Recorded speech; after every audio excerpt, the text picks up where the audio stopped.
magpatuloy tayo sa pag-pray ng simbahan, maraming gagaling. At sabi ni Kristo, ito po ay hindi akin. Sabi ni Kristo sa pamagitan ni Apostol Pablo, sa Acts of the Apostles chapter 10 verse 38, Jesus is sent by God to heal all of the oppression of the evil spirit. Ano sabi? To heal all of the oppression of the evil spirits. All. Hindi na sinasabi nga to heal some. At nung isang linggo, nandito din sila, si Nicole Princess. Nandito ba sila? Si Nicole Princess, taga Diocese of Butuan. Last, dispel the dragon afar from this creature oil. Let it bring health in body and mind to reuse it. In the name of God the Father Almighty, in the name of Jesus Christ, dispel the dragon afar from this creature. Dispel the dragon afar from this.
Let it bring health in body and mind to reuse it.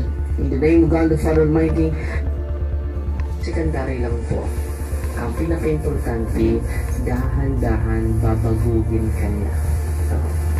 Kailan ba tayo mababago? Araw-araw po. Kailan? Mayroong awitin ng mga charismatic. Binabago niya ako araw-araw. Bakit mo yun? Binabago niya ako weekly. Binabago niya ako monthly. Binabago niya ako yearly. Araw-araw yun. Sila ba'y mga taras na to, mga kahawi na to, ngawa pa mautro muna. Lord, make me dispel the dragon afar from this creature oil. Let it bring dispel the dragon afar from this creature oil. Let it bring health in body and mind to reuse it. In the name of God the Father Almighty, dispel the dragon afar from this creature oil. Let it bring health in body and mind to reuse it. In the name of God the Father Almighty, in the name of Jesus Christ, His Son, Lord, with the power of the Holy Spirit, the Advocate, as well as, so huwag kang magmadali sa pagbabago sa ating sarili. Huwag kang ma-frustrate sa pagbabago sa ating sarili. Araw-araw. Hanggang mamatay tayo. No? Binabago niya ako araw-araw. Binabago niya ako araw-araw. Amen? At yung asawa mo ay lasinggo, no? Okay lang, binabago. Dispel the dragon afar from this creature oil. Let it bring health in body and mind to reuse it. In the name of God the Father Almighty, in the name of Jesus Christ, His Son, Lord, niya ako weekly. Binabago niya ako monthly. Binabago niya ako yearly. Araw-araw yun. Sila ba'y mga taras na to, mga kahawi na to, ngawa pa mautro muna. Lord, make me, give me enough grace to transform my ego, to transform my challenges or struggles sa pag-usab sa ako kinaiya. Dispel the dragon afar from this creature oil. Dispel the dragon afar. Dispel the dragon afar from this creature. Dispel the dragon afar from this creature oil. Let it bring health in body and mind to reuse it. In the name of God the Father, dispel the raven afar from this creature oil. Let it bring health in body and mind to reuse it. In the name of God the Father Almighty, in the name of Jesus Christ, your Son, Lord, the power of the Holy Spirit, the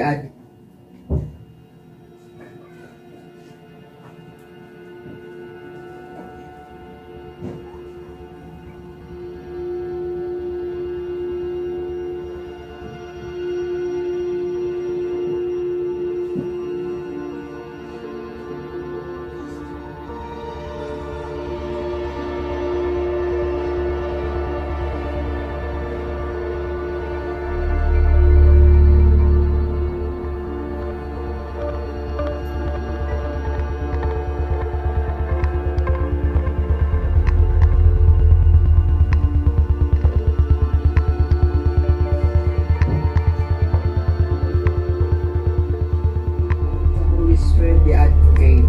Dispel, nakikinig. Mayroong na-possess isang estudyante.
Estudyante na na-possess. So, pinasok niya dun sa isang kwarto, i-isolate niya. At dun siya nag-prayer. Siguro ginagamit na yung prayer ng simbahan. No? Sumuka yung estudyante at nabalik ang kanyang consciousness. Wala siyang alam sa mga sinasabi niya. At yung guro, dahil may knowledge na siya, ginagamit niya. Kayo, may knowledge na kayo, ginagamit ba ninyo? Ito po yung Father, Huwag kayong matakot. Amen? At sobrang tuwa yung mga magulang.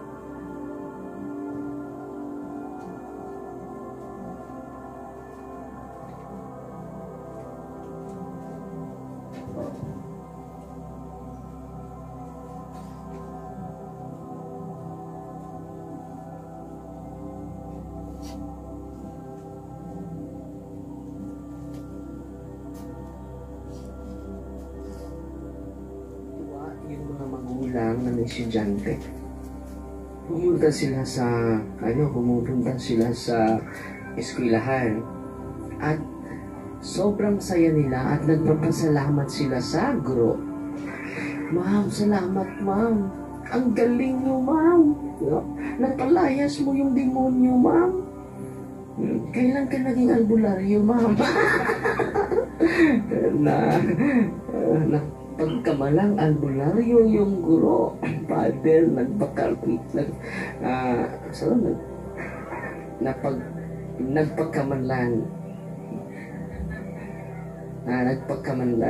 Mamaya, ang hirap magtagalog mga kapatid, no? So, pagkamanlan siya na albularyo. No? At sobrang niyang tuwa dahil sa knowledge niya at nakatulog siya ng iba.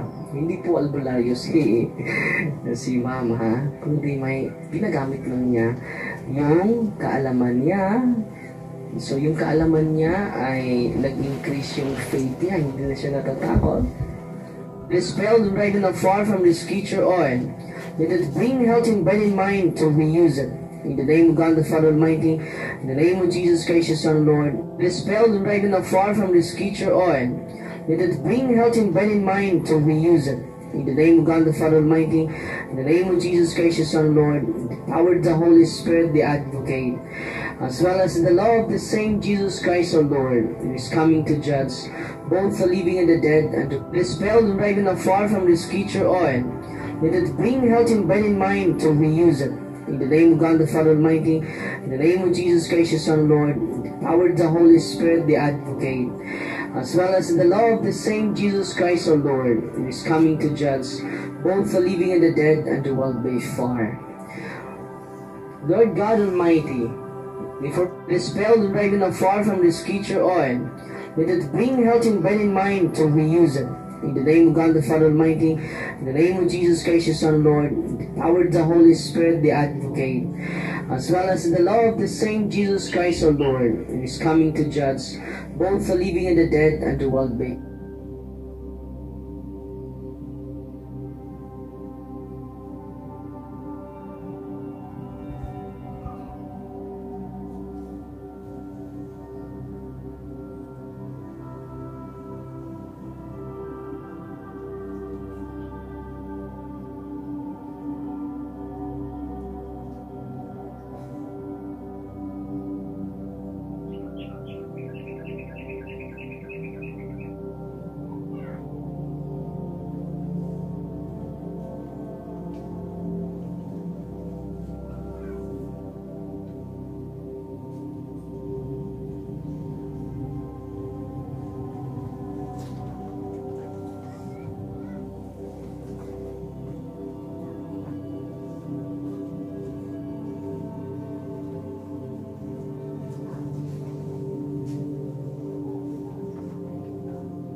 Dead and the world by far. Lord God, pangalawa, nakumpirmahan. Pangatlo, confession. So, hindi na ako makapag-confess, pag-gawin na confession ngayon, dahil mga 2 oras lang ako kasama ninyo. At lahat kayo po, huwag kayong mag-alala, magsigawa tayo ng intercessory prayer. Deliverance din yun. But intercessory. So, yung team ang magsagawa niyan. No? At yung team is Cristo may 12 apostles po. No? So, yung team natin ay nandito, kasama natin. Tatawagin yung mga pangalan ninyo. At sana, i-renounce ninyo yung mga pananampalataya ninyo sa bagay, sa orasyon, sa anting-anting, sa habak ninyo. I-renounce nyo mamaya. Okay, ng buong puso.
puso.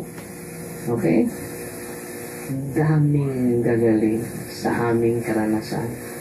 Kung ang karamdaman mo ay oppression, dahan-dahan yan, pagagalingin sa Diyos. Yung pagkagaling, secondary lang po. Ang pinaka-importante, dahan-dahan babaguhin ka niya. No? Kailan ba tayo mababago? Araw-araw po. Kailan? Mayroong awit